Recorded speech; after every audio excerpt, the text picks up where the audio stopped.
Municipality అన్ని రంగాలలో అభివృద్ధి చేస్తామని మెదక్ మాజీ ఎమ్మెల్యే మైనంపల్లి హనుమంతరావు, ఎమ్మెల్యే రోహిత్ రావు కోట్లు ఖర్చు పెట్టి అభివృద్ధి చేస్తామని కాంగ్రెస్ పార్టీ నాయకులు మాజీ కౌన్సిలర్ గజవాడ నాగరాజు, మాజీ చైర్మన్ సరాఫ్ యాదగిరి అన్నారు. మెదక్ జిల్లా రామాయణంపేట మండలంలో కేసీఆర్ కాలనీలో సీసీ రోడ్లను పరిశీలించారు. లక్షలతో నిర్మిస్తున్న సీసీ రోడ్డు పనులను పరిశీలించిన కాంగ్రెస్ నాయకులు పలు సూచనలు చేశారు. నాణ్యతా ప్రమాణాలతో సీసీ రోడ్డు పనులను చేపట్టాలని కాంట్రాక్టర్లను ఆదేశించారు. ఈ సందర్భంగా వారు మీడియాతో మాట్లాడుతూ ఎమ్మెల్యే రోహిత్ రావు అభివృద్ధే లక్ష్యంగా పనిచేస్తున్నారని, రామాయణంపేట మున్సిపాలిటీ ఆదర్శవంతంగా తీర్చిదిద్దేందుకు కృషి చేస్తున్నారని పేర్కొన్నారు. ఇప్పటికే కోట్లాది రూపాయలు వెచ్చించి 12 వార్డులను అభివృద్ధి లక్ష్యంగా కొనసాగుతున్నాయని, మొత్తం 15 కోట్ల రూపాయల నిధులు విడుదల అవుతాయని, పనులు ప్రారంభమవుతాయని తెలిపారు. వచ్చే మున్సిపల్ ఎన్నికల్లో కాంగ్రెస్ అభ్యర్థిని గెలిపించాలని ప్రజలకు విజ్ఞప్తి చేశారు. గత ప్రభుత్వం కేసీఆర్ కాలనీ నిర్మించి అభివృద్ధి చేపట్టకపోవడం ప్రజలు తీవ్ర ఇబ్బందులు ఎదుర్కొన్నారని, కాంగ్రెస్ ప్రభుత్వం వచ్చిన 2 సంవత్సరాలలోపే 60 లక్షల రూపాయల నిధులు కేటాయించి సీసీ రోడ్డు పనులు చేపడుతున్నామని అన్నారు. త్వరలోనే 12 వార్డులలో అభివృద్ధి పనులు చేపడతామని కాంగ్రెస్ నాయకులు తెలిపారు. ఈ కార్యక్రమంలో కాంగ్రెస్ నాయకులు తదితరులు పాల్గొన్నారు. గౌరవ శాసనసభ్యులు డాక్టర్ మైనంపల్లి రోహిత్ రావు గారి సహకారంతో మరియు గౌరవనీయులు మాజీ శాసనసభ్యులు పెద్దలు తెలంగాణ టైగర్ మైనంపల్లి హనుమంతన్న గారి సహకారాలతో రామంపేట పట్టణంలో అభివృద్ధి పనులు అన్ని వార్డులో జరుగుతూ ఉన్నాయి. దీనికి ఈ యొక్క అభివృద్ధి పనులకు ముఖ్యంగా ఎమ్మెల్యే గారు మరియు పట్టణ ప్రజలకు ఇబ్బందులు బాగున్నాయని చెప్పి గుర్తుంచుకొని స్పెషల్ గ్రాంట్స్ కూడా శాంక్షన్ చేయడం జరిగింది. ఇప్పుడు ఏదైతే కేసీఆర్ కాలనీలో జరుగుతున్న డబుల్ బెడ్రూమ్లో జరుగుతున్న అభివృద్ధి పనులు 60 లక్షలతోటి సిరీ కన్స్ట్రక్షన్ వాళ్ళు చేస్తున్నారు. దీనికి మా యొక్క రామంపేట పట్టణంలో కాంగ్రెస్ నాయకులు, కార్యకర్తలు, పెద్దలు అందరూ కలిసి పర్యవేక్షణ జరుగుతుంది. దీనికి ఈ డబుల్ బెడ్రూమ్లలో అభివృద్ధి పనులకు ఇంకా కూడా మన గౌరవ ఎమ్మెల్యే గారి దృష్టికి ఉన్నది. ఇంకా కూడా కంప్లీట్గా రోడ్స్, డ్రైన్స్ అన్ని చేయడానికి ఇంకా నిధులు కూడా శాంక్షన్ అయి ఉన్నాయి. అవి టెండర్ ప్రాసెస్లు ఉన్నాయి.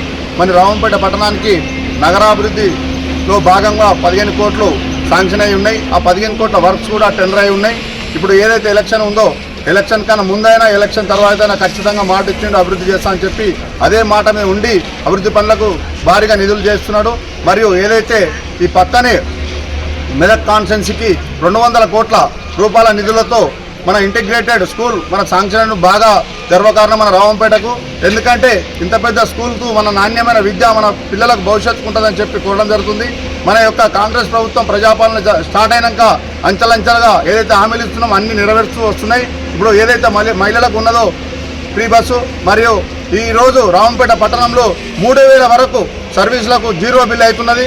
మరియు 1000 వరకు కొత్త రేషన్ కార్డు జరిగి ఉన్నాయి. మరియు ఏదైతే అంచెలంచెలుగా ప్రభుత్వం మీద ప్రజాపాలన అన్నమో అదే విధంగా జరుగుతుందని చెప్పి రామంపేట ప్రజలు కూడా ఉత్సాహంగా ఉన్నారు. మరి దీనికి రామంపేట పట్టణానికి అభివృద్ధికి ఇంకా కూడా మన ఏదైతే బాడీ ఏర్పాటు చేసినాక ఇంకా కూడా నిధులు శాంక్షన్ చేసి రామంపేటను సుందరవందర నగరంగా చేయాలని చెప్పి గౌరవ ఎమ్మెల్యే గారిని కోరటం జరిగింది. జై కాంగ్రెస్. రామంపేట మున్సిపల్ పట్టణ ప్రజలకు, కేసీఆర్ కాలనీ ప్రజలందరికీ కూడా 77వ గణతంత్ర దినోత్సవ శుభాకాంక్షలు తెలియజేస్తూ, మన ముఖ్య ప్రియతమ నాయకుడు ఎమ్మెల్యే రోహిత్ రావు గారు ఎన్నికైన తర్వాత మొట్టమొదటిసారిగా రామంపేట పట్టణంలో ప్రచారంలో భాగంగా కేసీఆర్ కాలనీ కావచ్చు, రామంపేట పట్టణాన్ని తిరగడం జరిగింది, చూడడం జరిగింది. ఎక్కడ కూడా అభివృద్ధి జరగలేదు. కాబట్టి మనం ఎమ్మెల్యేగా ఎన్నికైన తర్వాత ఖచ్చితంగా రామంపేటను ముందుకు తీసుకెళ్తాం, అభివృద్ధి పథకంలో ముందు తీసుకెళ్తాం హామీ ఇవ్వడం జరిగింది. అందులో భాగంగా 12 వార్డులలో ఈరోజు శరవేగంగా పార్టీలకు అతీతంగా, కాలనీలకు అతీతంగా ఇలా అభివృద్ధి జరుగుతుంది. కేసీఆర్ కాలనీలో కూడా కాలనీలో ఇల్లు ఇవ్వడమే జరిగింది, కానీ ఆ అభివృద్ధిని వాళ్ళు పట్టించుకోలేదు గత పాలకులు. ఇప్పుడు ఖచ్చితంగా ఎమ్మెల్యే గారి ఆధ్వర్యంలో బ్రహ్మాండంగా సీసీ రోడ్లు జరుగుతున్నాయి. ఇక్కడ ఉన్న ముఖ్యంగా కేసీఆర్ కాలనీ ప్రజలకు తెలియజేస్తున్నాము. ప్రతి ఓటు కూడా దాదాపు 250 ఇండ్లు ఉన్నాయి. దాదాపు 250 కుటుంబాలు ఖచ్చితంగా ప్రతి ఒక్కరు కూడా కాంగ్రెస్ పార్టీని మరవద్దు. ప్రతి ఒక్కరు కూడా మీరు ఏ వార్డులో ఓటున్నా సరే, ఏ వార్డులో ఏ కాంగ్రెస్ అభ్యర్థి పోటీ చేసినా సరే మీరు అందరూ కూడా చేతి గుర్తు కోటేయాలి. ఈ రోజుకి సీసీ రోడ్డుతో ఆగిపోదు. ఇంకా మీ సమస్యలన్నీ నీళ్ళ సమస్య కానీ, కరెంటు సమస్య కానీ, ఇంకా డ్రైనేజ్ సమస్య కానీ ప్రతి సమస్యను కూడా రాబోయే పాలక వర్గము ఎమ్మెల్యే గారి దృష్టి తీసుకెళ్తుంది. ఎమ్మెల్యే గారి ఆధ్వర్యంలో డెవలప్ చేస్తామని చెప్పి ముఖ్యంగా తెలియజేస్తున్నాము. ప్రతి పౌరుడు కూడా దయచేసి కాలనీ అధ్యక్షులకు కానీ కాలనీ వాసులకు అందరూ కూడా చెప్తున్నాము, మీరు అక్కడక్కడ ఓట్లు ఉన్నాయి, మీ దగ్గర 12 వారాల్లో మీ ఓట్లు ఉన్నాయి కాబట్టి వచ్చేసారి మీకు సపరేట్గా ఒక బూత్ వేయకుండా చేయడం జరుగుతుంది. ఈసారి మాత్రం మీ బూత్లలోకి వెళ్ళి ఖచ్చితంగా కాంగ్రెస్ అభ్యర్థులను గెలిపించాలి. రోహిత్ గారికి మనం గెలిపించి మన మున్సిపాలిటీని కానుకంగా ఇస్తే ఇంకా మనకు అభివృద్ధి చేస్తారు కాబట్టి మనం అందరం కూడా కేసీఆర్ కాంగ్రెస్ పార్టీకి రోహిత్ రావు గారికి రుణపడి ఉండాలని చెప్పి కోరుకుంటూ ఈ అవకాశం ఇచ్చింది కాలనీవాసులందరికీ ధన్యవాదాలు తెలుస్తున్నాం.